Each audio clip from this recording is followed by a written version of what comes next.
Today we dive into the top 2 Washington quarter dollar coins that every collector talks about. These coins carry history, rarity, and serious value. If you think quarters are just spare change, you need to see this. Watch till the end to know why these two stand above the rest, and how much they can actually be worth. The Washington quarter has been around since the early 1930s, but the 1983 version has a bit of an unexpected twist in its history. It wasn't a low mintage year in terms of sheer numbers, far from it. In Philadelphia alone, more than 673 million were struck, and in Denver, about 618 million. On top of that, there were a few million proofs struck in San Francisco for collectors. So, you'd think with numbers like that, the year wouldn't matter much. But here's the catch: in 1983, the mint didn't release the standard uncirculated mint sets that collectors often rely on to get pristine examples. That meant the vast majority of 1983 quarters went straight into circulation, clinking around in cash registers and pockets from day one. Why does that matter?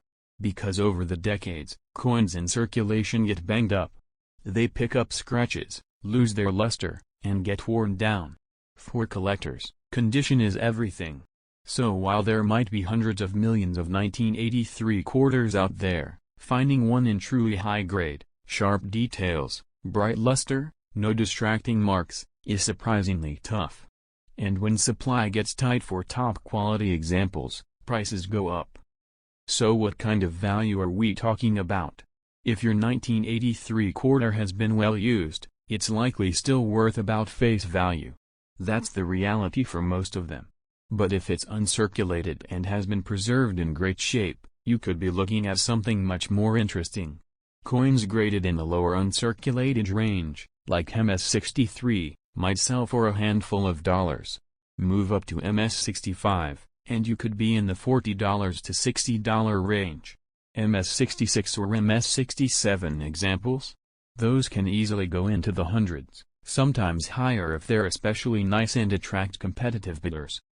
And that's without even talking about errors, because this is where the potential jumps from nice little bonus to wow, that's a payday. Minting errors can happen in all sorts of ways, and they fascinate collectors.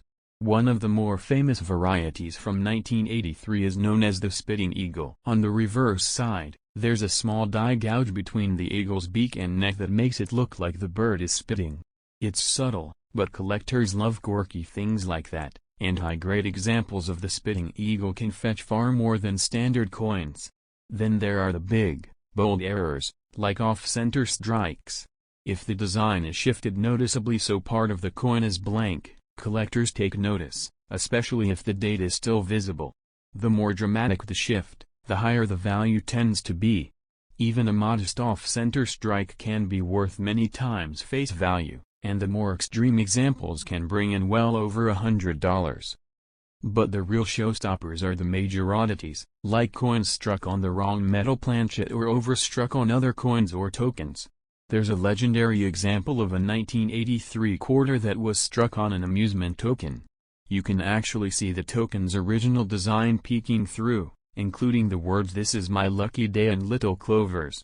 That coin ended up selling for an amount that could buy you a solid used car, because for error collectors, it's one of a kind. And sometimes, it's not even about wild visual errors, it's about the hunt for the finest known examples. There's a part of the hobby where collectors compete in something called registry sets. These are collections of coins graded by third-party services, and the goal is to have the best possible examples in the world. Registry collectors will sometimes pay top dollar for a coin that's technically common, simply because it's graded a hair higher than anything else available.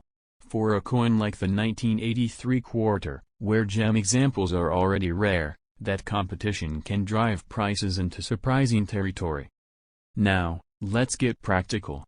If you have a 1983 quarter and you're wondering if it's worth anything, the first thing to do is check the mint mark. It's a small letter on the obverse side near Washington's ponytail. A P means Philadelphia, a D means Denver, and proofs will have an S. In certain grades, one mint might be more sought after than the other, but both have their desirability in high grades. Next, look closely at the condition. Hold the coin under good light and tilt it back and forth. Does it still have that original mint luster, that bright, cartwheel-like shine? Or is it dull from wear? Check the high points, Washington's hair above his ear, the tops of the eagle's wing. These are the first places to lose detail when a coin circulates. If you think yours looks sharp, compare it to pictures of graded coins online to get a rough idea of its condition. But if you really suspect you've got something exceptional, you might want to send it to a professional grading service like PCGS or NGC. They'll assign it an official grade and seal it in a protective holder, which adds credibility and often boosts the selling price. Once you know what you have, you've got a decision to make: keep it for your collection or sell it. If you decide to sell, you've got a few options. eBay is one of the biggest platforms for coin sales, and it gives you access to a global audience. Just remember to search for sold listings, not just active ones, to get a realistic idea of what your coin might bring. Anyone can list a coin for thousands of dollars, but that doesn't mean it will sell. Sold listings tell the real story. For truly exceptional coins, like high-grade examples or rare errors, you might want to consider a coin auction house. They specialize in marketing coins to serious collectors, and they can sometimes get you a better price than selling directly online. On the other hand, if your coin is nice but not a world beater, you might do better selling it yourself and avoiding the auction fees. When you list your coin, presentation matters. Use clear, well-lit photos that show both sides, plus close-ups of any interesting details or errors.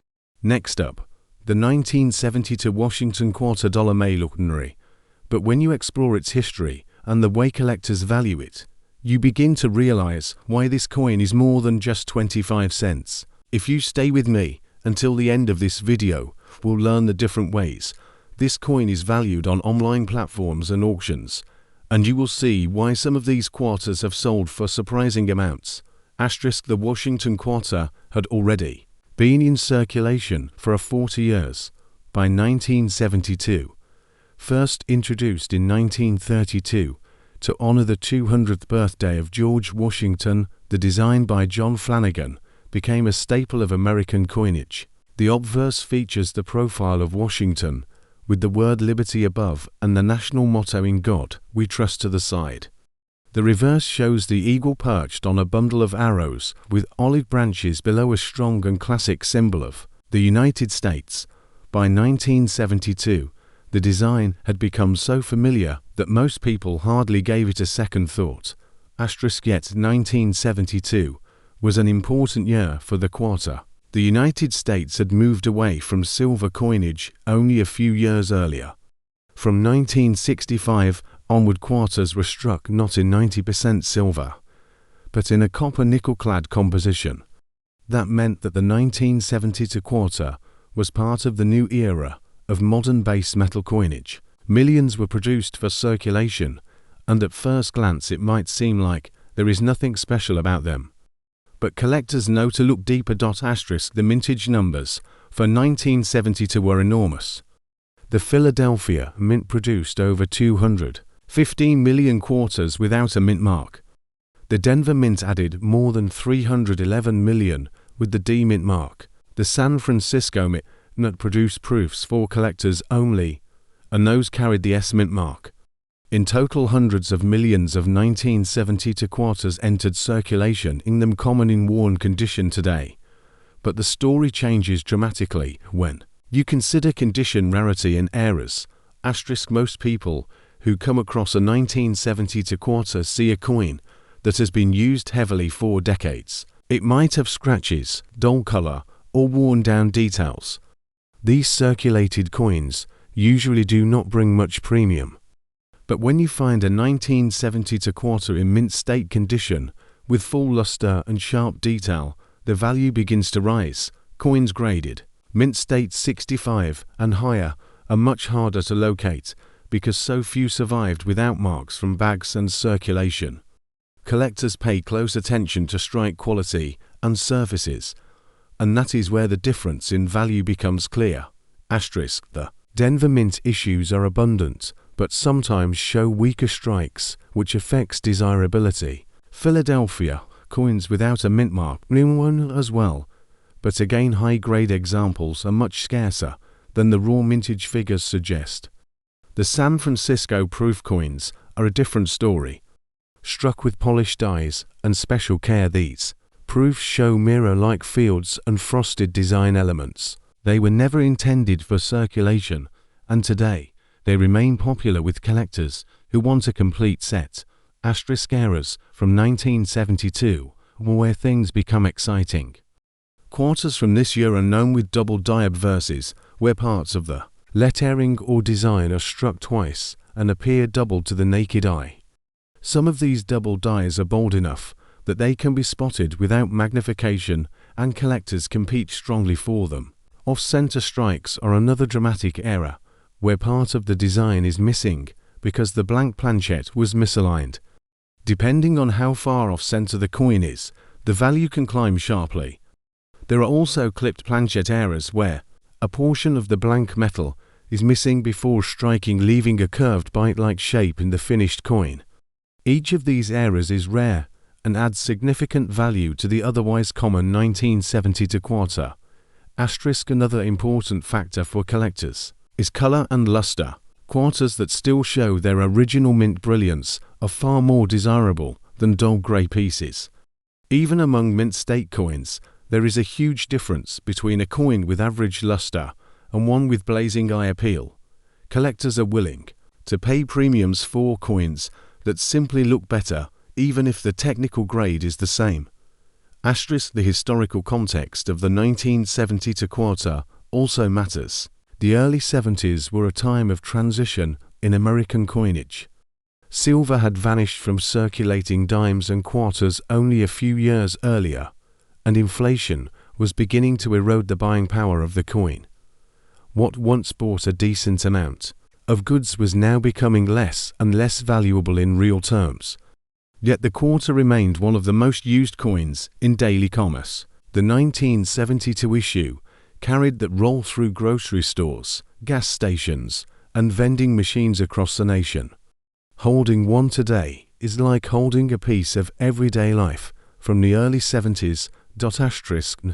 We come to the part that every collector wants to know. How much is a 1970 Washington quarter worth today? The answer depends on condition and variety. Circulated examples from Philadelphia or Denver are usually worth only their face value or slightly above. Mint state coins, however, can bring premiums, with higher grade examples selling for several dollars each and top graded coins bringing more. Proof coins from San Francisco typically sell for a few dollars, but pristine deep cameo proofs can fetch much higher prices. Errors are where the biggest jumps occur.